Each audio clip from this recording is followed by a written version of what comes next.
Right, so hi No, how are you doing? Hi, I'm good. How are you? I'm great. I want to give a trigger warning to everyone who's watching. First of all, please be humane in the comment section. Secondly, if you feel that a session could be triggering for you, specifically dealing with queer community as well as harassment and abuse, do not watch this any further. After this particular IGTV, we will have support groups on our story. You can approach them. If you need any legal aid or consultancy or content removal, you can drop us text on our helpline given on our Instagram page. Good afternoon, everyone. I hope you are doing great. I am Tanvi from the Semblog India team. I will be your host for the evening. This is going to be our sixth Instagram live session as an up to 2022 conference titled Abuse and Harassment in Cyberspace Beyond the Perceived Notions of Mainstream. This conference seeks to initiate discussions on the threat faced by the LGBTQIA plus community, members on the internet, to facilitate sharing of niche stories and first-hand experience of community members to raise awareness about the challenges faced by the community while dealing with cybercrime incidents. To know more about the conference, I request you all to follow our Instagram page and drop a text on our helpline, which you can find on the page's contact details. For today's session, we have Noor. Noor identifies as a disabled queer woman and is a psychology graduate from the Lady Shri College for Women. They are a disability justice author, curator, and editor. They are the founder and editor-in-chief of Revival Disability Magazine, a magazine on disability, sexuality, and intersectional ableism. They firmly believe that intersectionality gives disabled women the emotional skin to survive in the world, and that vulnerability should be celebrated. According to them, the revolution would be incomplete without disabled joy and dissent. They mainly aim through their magazine to unhide disability and to bring an accessible chair with armrests to the table so that they can finally listen to us. They have contributed their words in several publications such as The Hindu, Feminism in India, Penguin Random House, The Print, The Quint, and Mid-day Mumbai. A debut author, they plan on taking up space in the world one limp at a time. Thank you so much, No, for accepting our invitation of being part of this conference. Thank you so much I for giving me this opportunity. Yeah, Okay. So if there's anything which I've missed on to or you want to add here, anything at all, please go ahead and add. not at all. Okay, You great. were perfect in my introduction. Okay, so before we go into the questions specific to our conference, I want to ask you one question which I think even I had when I first saw your bio. Why do you want to refer to yourself as disabled and not person with disability? Um, Thank you so much for your question. So when I formed Revival Disability Community, a community for and by disabled and queer folks, a lot of it was to do with identity and taking power in our disability because all our lives we've been told to hide our disability, to slip it under the rug, to be ashamed of it. You know, the able-bodied world is so uncomfortable with disabled and queer bodies, bodies of those who are multiply marginalized, existing and thriving in public spaces. So it was a lot to do with identity, and lately, I've also been telling myself that I am disabled and queer, right? Not that I identify as disabled and queer, because when you say it like that, when you're identifying as disabled and queer, you're kind of proving it to the world, right? But I definitely am automatically disabled and queer, and I don't have to prove my queerness or my disability to the world. So, in order to sum up the question, um, a lot of it was to do with identity, where we were finally coming out and proudly saying, and yes, we are disabled and queer. Um, we are existing in a world where we've always been told to loathe our bodies, to be ashamed of our bodies. There's a lot of heteropatriarchal surveillance, right? In all areas, like for example, in public areas, in cyber spaces, right? You all work in the cyber internet spaces. So how do we revive, pun intended, how do we revive a disabled internet, right? And who has access to internet support groups, right? Revival, even though it's giving power to folks with disabilities, I always admit it's still an upper caste and urban space. I'm an upper caste person. So how do we reach people at the grassroots? Um, who has access to, say, who has access to indecency and decency? How do we even define decency and indecency? And lastly, how do internet spaces govern and set the gender norms for gender minorities, for disabled folks? There's a lot of body shame, right? Social media and body shaming, right? So that's something we're going to talk about in detail. So yeah, it's a lot to do with identity, like identity and self. Revival is definitely a reclamation of the disabled self, right? A self which has been shunned away and ignored for so many years. Yeah, and in fact, like our tagline is our existence in a society, in an able-bodied society, is a rebellion, right? Where people are constantly questioning the very core of our existence. It's definitely a rebellion. Yeah. That's very beautifully said. I think from here, the next question, which I ask generally to every panelist so far, is that what is feminism for you? Okay. Feminism for me is definitely disabled feminism. I identify as a genderqueer disabled woman. So definitely including all abilities. Feminism for me is also including um, all genders, all sexualities, all castes, right? Um, how do we look beyond intersectionality, right?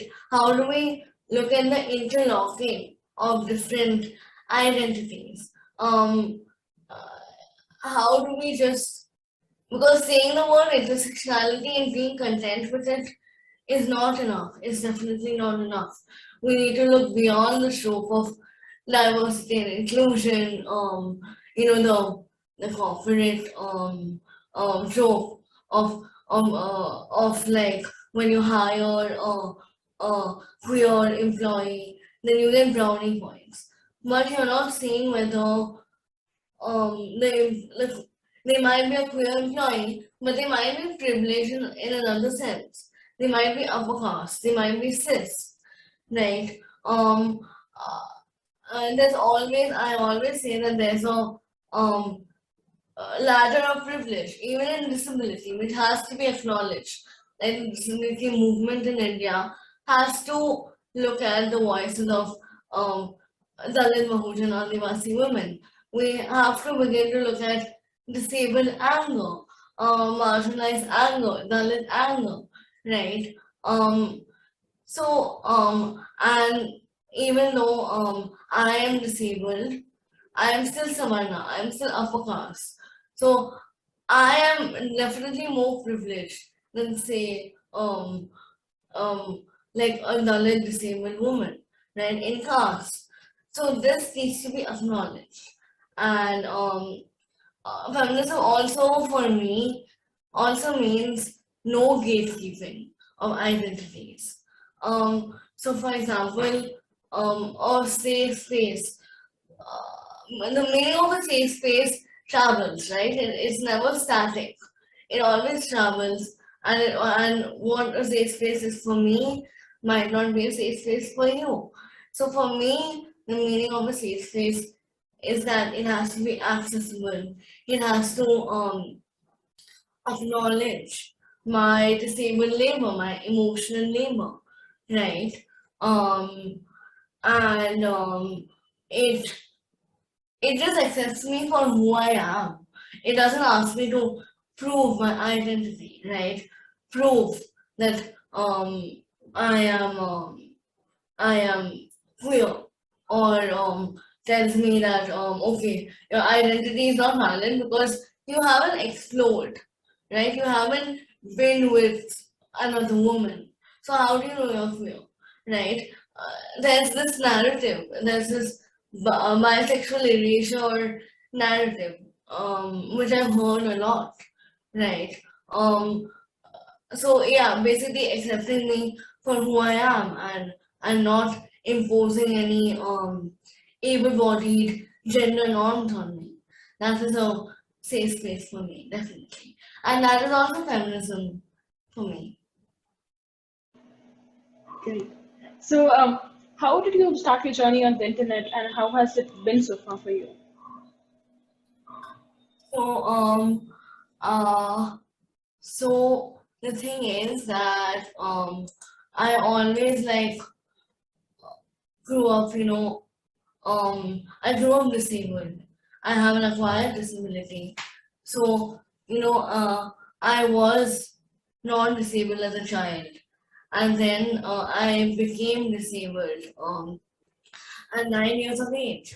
Um, Now, at such a young age, becoming disabled, becoming physically disabled and having a speech disability, being the only visibly disabled kid in the class, right? In a class full of able-bodied classmates was definitely very confusing for me. And it's been a long journey for me. Being a consumer of able-bodied structure of attraction, independence, right? There's this big debate about disability and independence. When my hometown was in Calcutta, and when I transferred from Calcutta to Delhi for my college education, and there was this big debate: how will I manage alone in hostel? I'm a physically disabled woman. Um, so it was as though there's prime time TV on at my house like every evening. How will she manage? The headline would be that, and so there was definitely a lot of policing of both my sexuality and my mobility, right? And so there's also this productivity debate on social media. Um, that you need to be productive. That hustle culture, right? Hustle culture rests only for the weak. So and that I have to there are lots of instances where I was told that, and I always have to wait. I have to wait for good things to happen to me. Um, for example, when you're disabled, you're always told to achieve able-bodiedness, in different areas. Um, um, to achieve able-bodiedness, to achieve an able-bodied everything, to work hard, right? To be productive, um, to work hard to reach the expectations of an able-bodied person, um, to like work hard, whether that was at physiotherapy, or I was often told that okay, you're only good at studies, you're disabled, and you're only good at studies, so you study, right? You can't do anything else. Uh, you have to wait for life.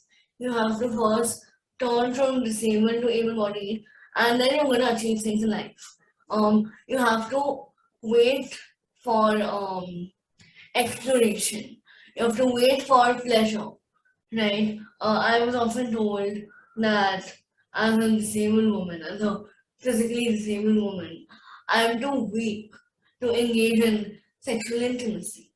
Um, there's a certain able-bodied aesthetic, wherever you look, whether that exists in Instagram reels, videos or pictures. So a person is considered relevant only if they move or dance in a certain way to keep up with internet trends, right? On Instagram reels, if you see, they say that you'll only go viral if you um, dance in a certain way or if you say something, right? Which is not welcome to all abilities. So, how do you navigate that, right? How do you navigate that on the internet? Um, I definitely, after like a lifetime of body shaming, of self-loathing, I used to have these. I used to call them giant monstrous shoes. They were like leg braces, which came up to my just below my knee. One of those leg braces that Forrest Gump used to wear in the movie. Um, it was like one of those, and like for someone growing up as a woman, that those shoes were really shameful for me because I couldn't wear what I wanted to. Like I wanted to wear dresses, I wanted to wear short skirts. I wanted to look stylish in my own way, right? Which were not possible um with those shoes.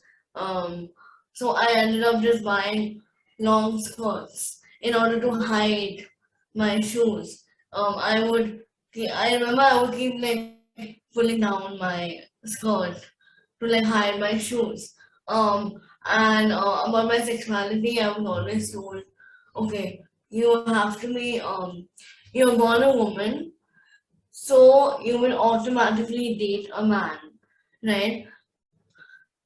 So like compulsory able-bodiedness plus compulsory heterosexuality, right? You will automatically have a husband, or you will date a man, you will have a boyfriend. I was never allowed to think of gender queerness. I was never allowed that phase, right? So when I found my community online at the age of 22, after 22 years, right? Um, Folks who looked, walked, and talked like me. So all my life, I have never felt like I truly belonged, in any of the institutions I went to. Like how I said, I was only visibly disabled kid in class. Um, so I feel like a community I found online through revival, through support groups. They've truly made me feel like I belonged and made an accessible utopia. Behind even the WhatsApp screen, right? Um, Creating like imagined realities which are disabled and powerful.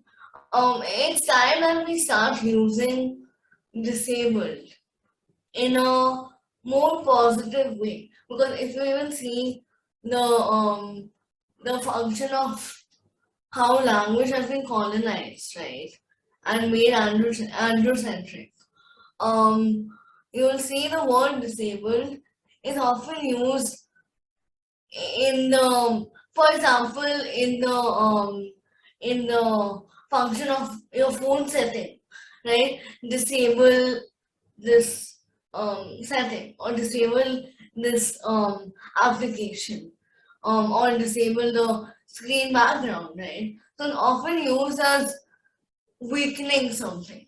It's always used in weak terms.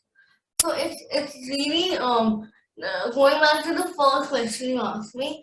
It's really time that we reclaim the word disabled and start using it in more powerful terms, because it's definitely not something to be pushed aside. Yeah. So the community that I found online, there's a lot of disabled culture creating our own codes of intimacy, of friendship and of community. So yeah. So I'm pretty sure that internet has not been very positive when you began your journey. It's a very dark and very self-deprecating place to be in. So how was it for you to deal with hate comments and people slipping into your DMs and unnecessarily sending you messages and deprecating you for no reason? How to deal with all that? Yeah, there definitely has been a lot of online abuse. Even my disabled friends, they've faced this. In fact, there was this trend within the disability community where there was Instagram trend where we used to put up this photo of us, and around us there were all these hate comments. So that trend, and it was often full of hate comments. Comments commenting on the body, saying how you can't be disabled and wear lipstick, or you can't be disabled and be stylish. There are these certain stereotypes, of disabled folks, which honestly, even I had a lot of internalized ableism growing up, right? Um, um, so like whether that looks like disabled folks don't have any friends, or they don't have a social life.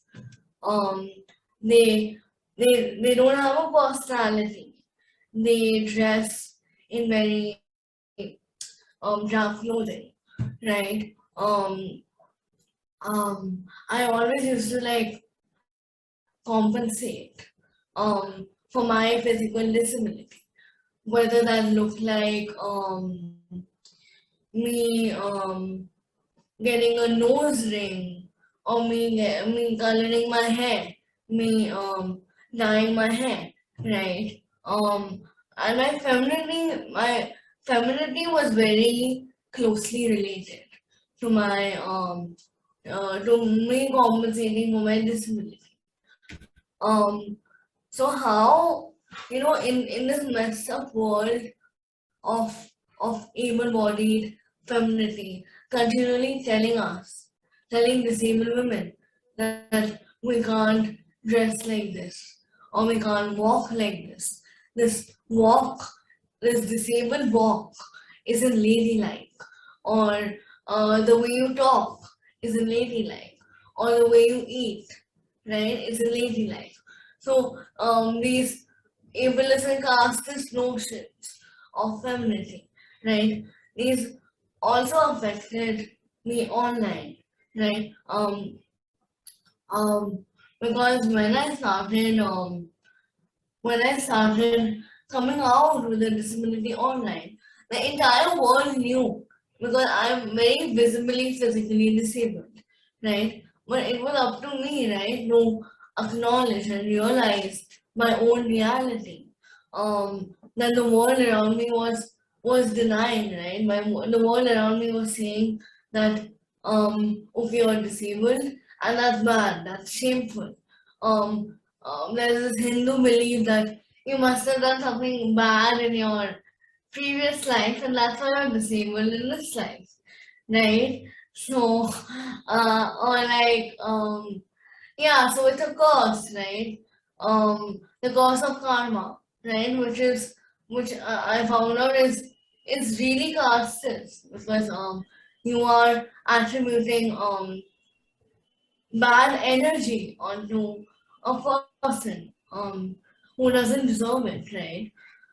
So stuff like that was all transferred online when I first started talking about my disability um, openly in online spaces. I remember when I first started using my voice in Instagram stories. I've been on Instagram since 4 years, and I have never like spoken on Instagram stories because I was so shameful of my disabled voice, right?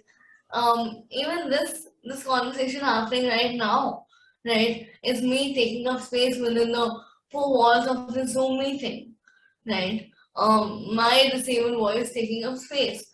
So whenever I'm again reiterating, whenever I use the word disabled, I use the word disabled a lot to describe whether that's disabled voice, disabled dissent, or disabled space, or disabled internet.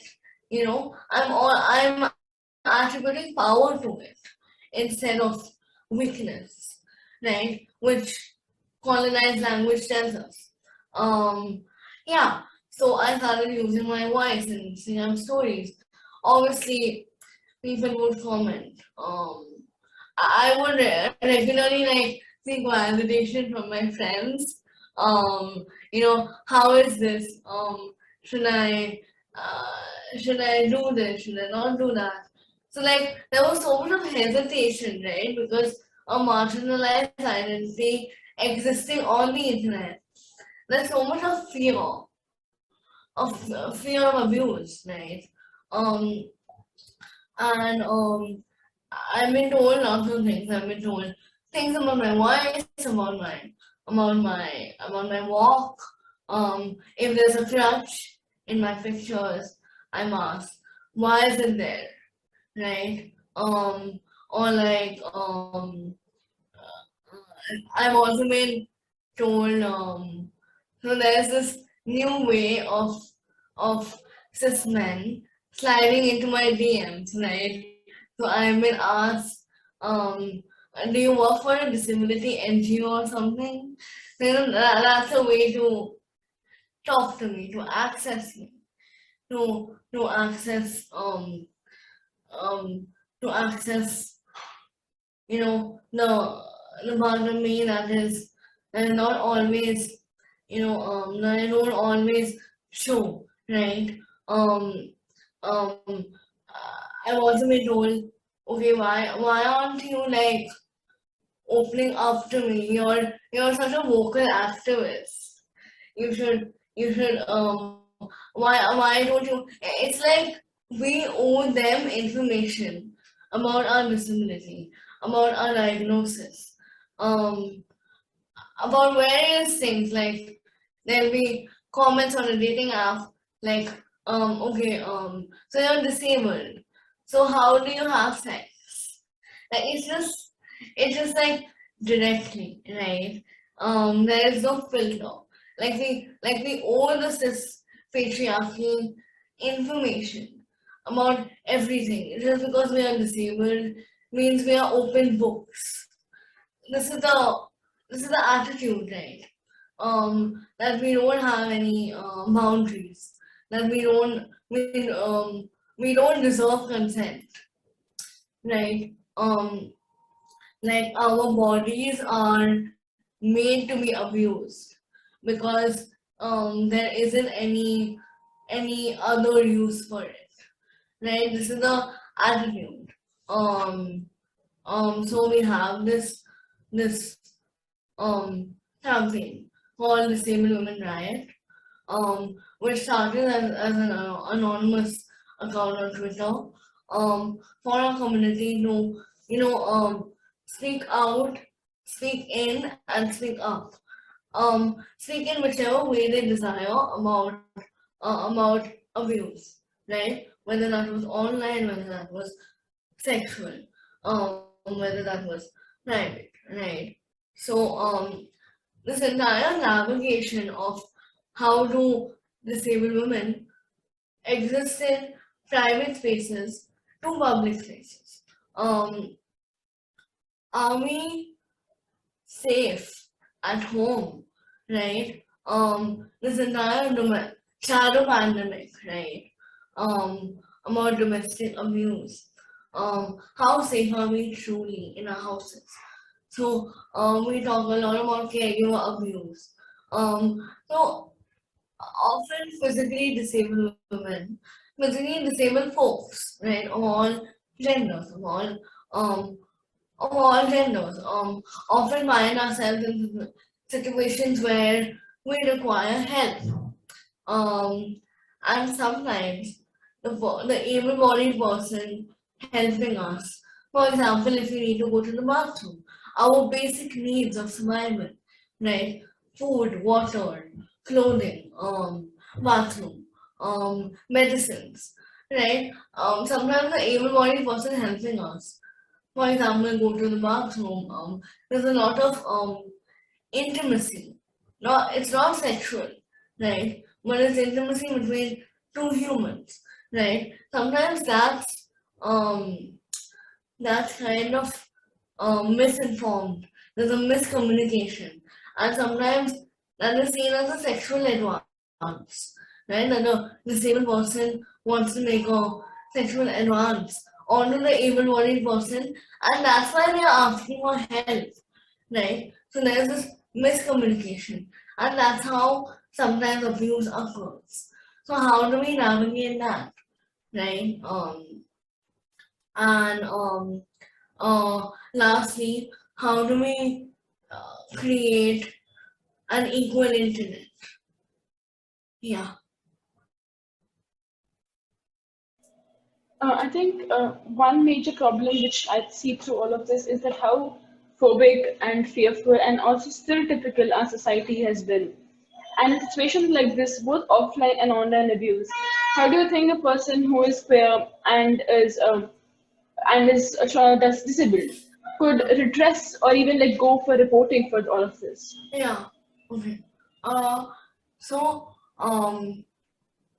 at this point, we need to ask ourselves many questions, about data in general, um, about about our bodies and data, right? I'm talking about internet data. I'm talking about data in cyberspaces. Um, so how do we locate our unique socioeconomic experiences within the larger context of data? Um, how do we already spoke about that, but how do we take up space and find belonging, community and individuality within internet spaces?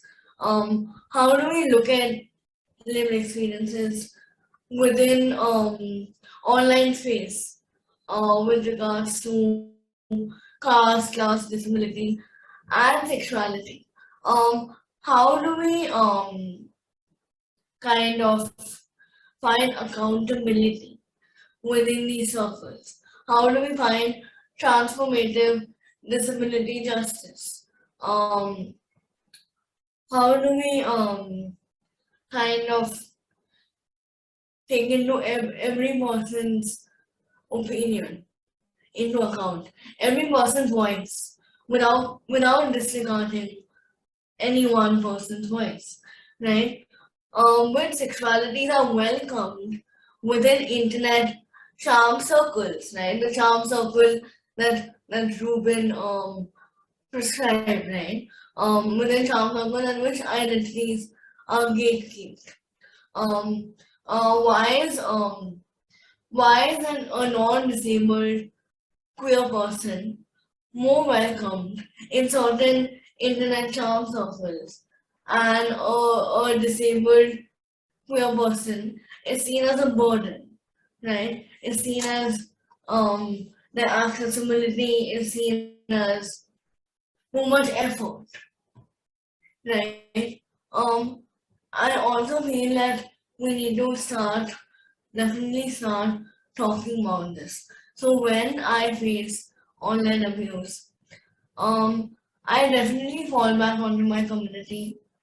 I always say that I'm community made instead of self-made.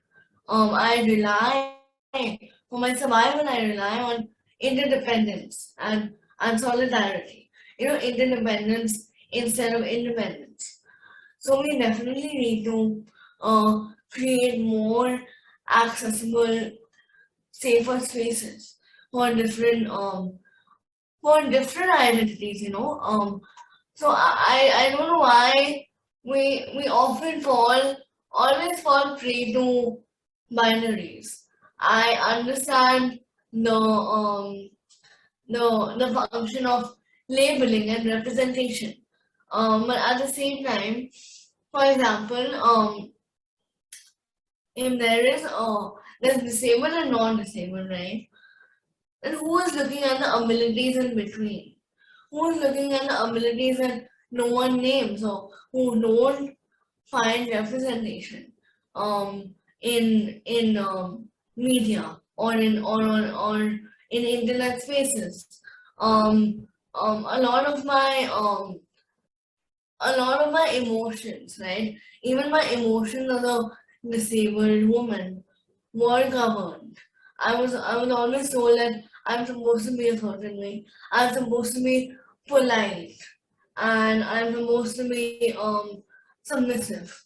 I'm supposed to people please in order to survive, in order to avoid abuse, right? For example, I was I found myself in a particularly difficult situation when I was dating a cishet able-bodied man who was regarded, who was physically, sexually, and emotionally abusive. Um, so I was physically disabled person, right? I walk with a crutch. Um, and we were kind of arguing in a public space, in a mall. So what happens, like, in order to avoid abuse, verbal or physical, I need to tailor my responses to agree with him, right? Because he has to take me home.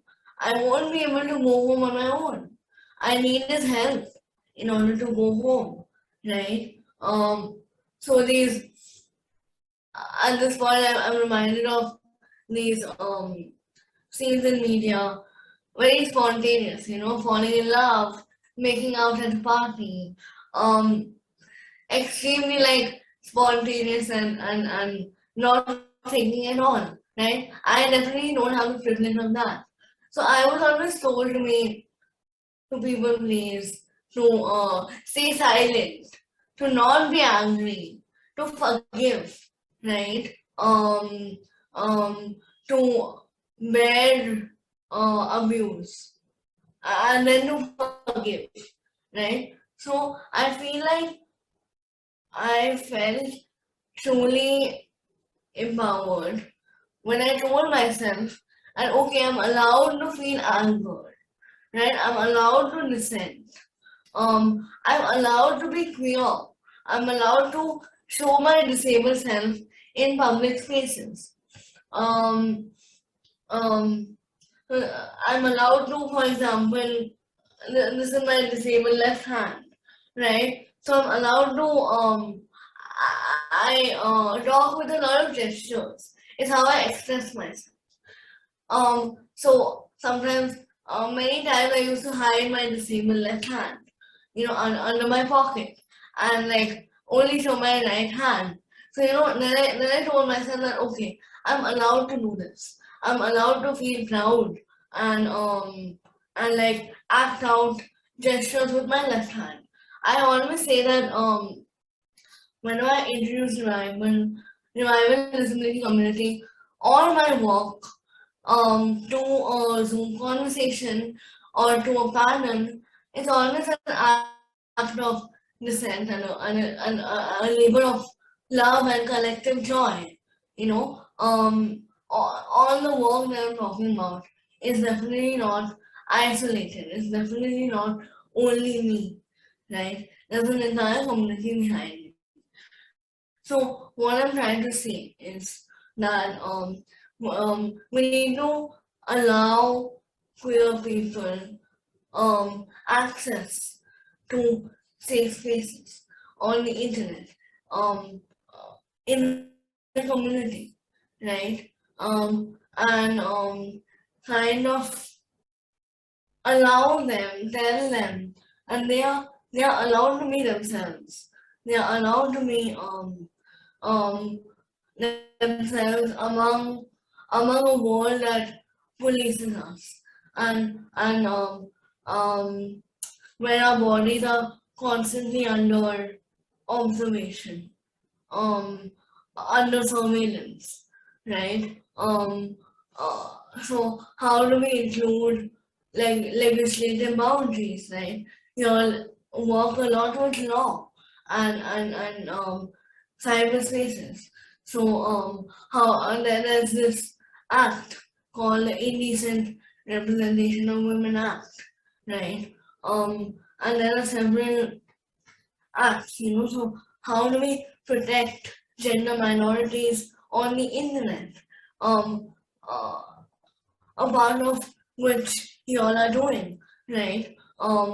So how, despite the existence of such laws to protect gender minorities, often the misogyny, gender violence, harassment, and objectification um, of marginalized bodies never cease to exist, right? So gender minorities are always marginalized by those at the top of the power hierarchy.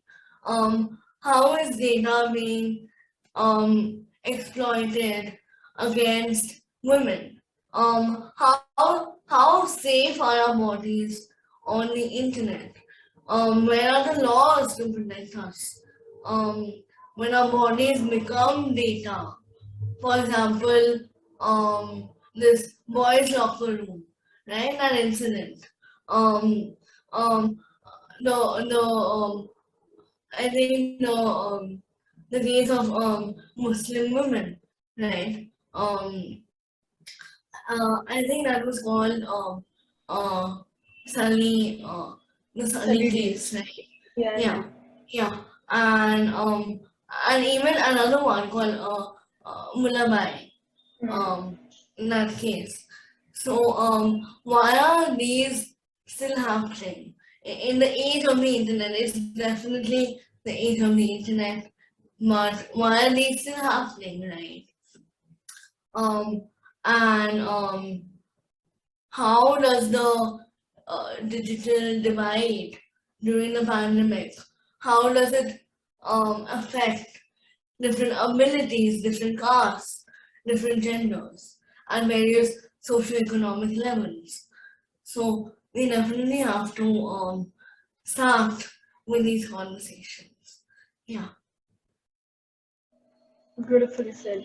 I think the last question which I have is that, as a closeted person, do you think that seeing all these incidents, as you mentioned, impacts you to open up on the internet, or even like asks you not to open up on the internet because you see how much abuse, harassment is happening, not only for the queer community but also for the disabled community?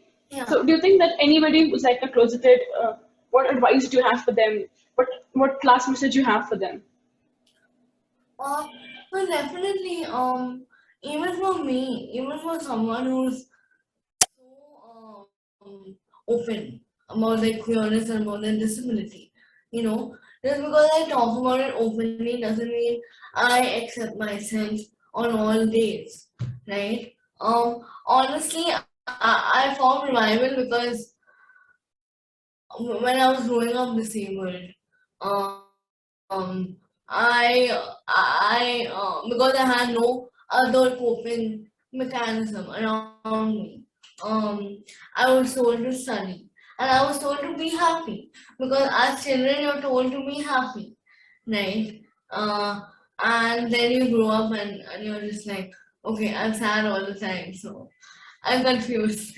Anyway, so yeah, I had a very lonely childhood because I couldn't relate to any of my able-bodied friends in school. You know, there was a lot of bullying in the form of alienation, where you're completely alienated, you know, from a classroom or from a physical space.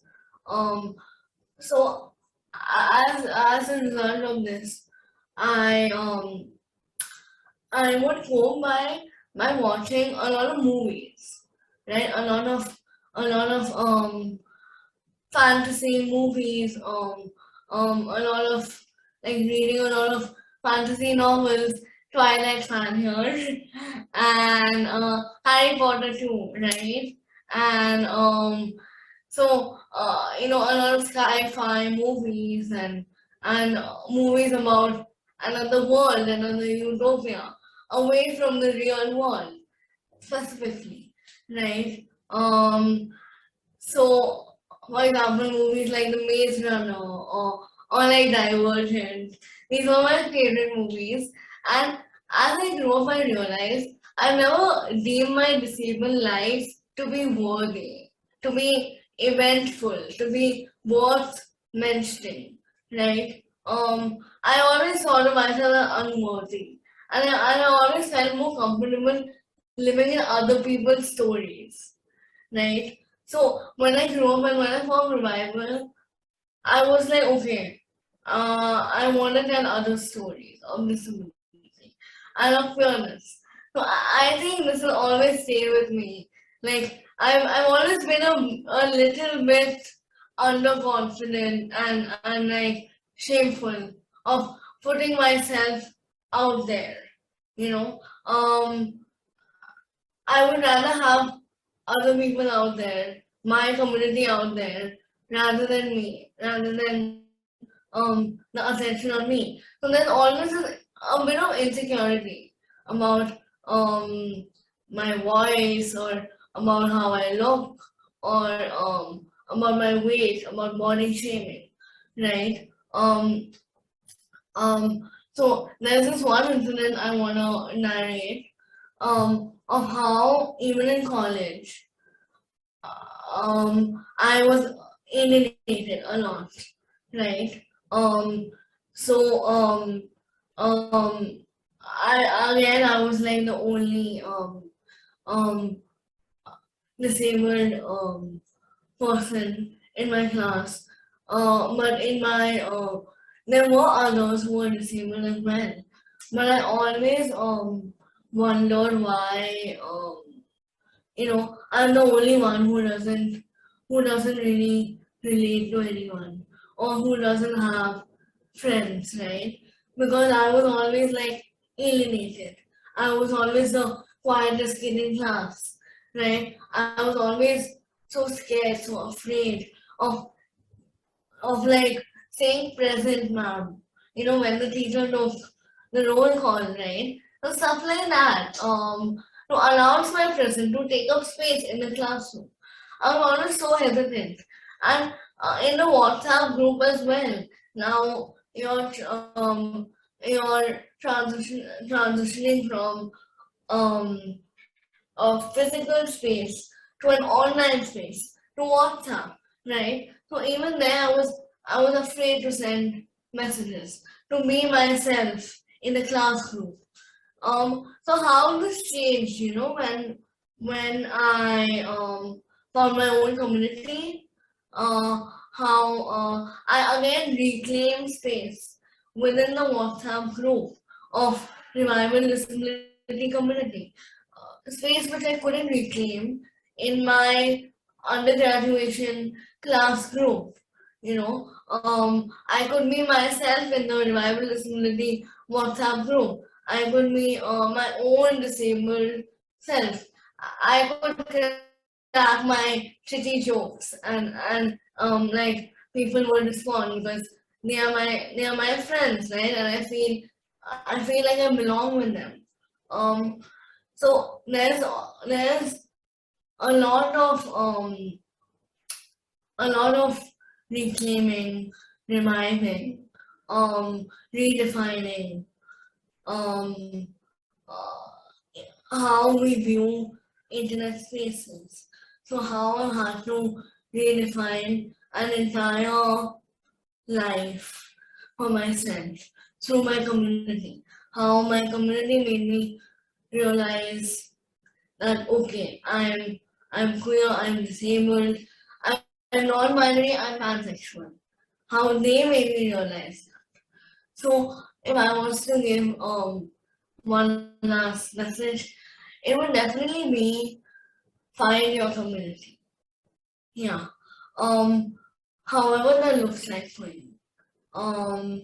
In whichever way you would like to, whether that is in the form of online friends or whether that's in the form of your neighbor or even your pet, even your dog, right?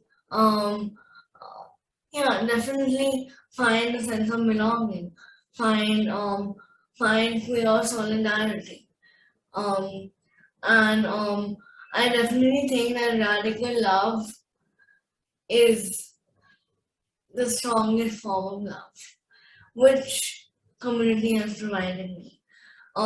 Not someone who's romantic or someone who's, partner love. Um, so I definitely think that finding your own community is something that I would say. Yeah. Beautifully said. I think one last thing which we have to say is that post the session, we will add a lot of support groups. You can reach out to them. If you have to find a community in disability and queerness, No is open here. And, and for any legal assistance, consulting, or even content removal, you can reach out to us.